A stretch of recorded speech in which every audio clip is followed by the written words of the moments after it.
Tumingin si Jesus sa mga alagad at sinabi, Mapalad kayong mga dukha, sapagkat kayo'y paghaharian ng Diyos. Mapalad kayong mga nagugutom ngayon, sapagkat kayo'y bubusugin ng Diyos. Mapalad kayong mga tumatangis ngayon, sapagkat kayo'y magagalak. Mapalad kayo kung dahil sa inyong pagsunod sa anak ng tao ay kinapupuotan kayo, ipinagtatabuyan at nilalait ng mga tao at pinagbibintangang kayo ay masama. Magalak kayo at tumalon sa tuwa kung ganoon ang mangyari sa inyo, sapagkat malaki ang inyong gantimpala sa langit.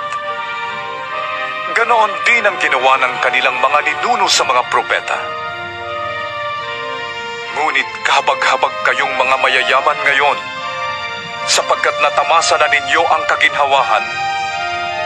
Kahabag-habag kayong mga busog ngayon, sapagkat kayo ay magugutom. Kahabag-habag kayong mga tumatawa ngayon, sapagkat kayo'y magdadalamhati at magsisitangis. Kahabag-habag kayo kung kayo'y pinupuri ng lahat ng tao, sapagkat gayon din ang ginawa ng kanilang mga ninuno sa mga huwad na propeta.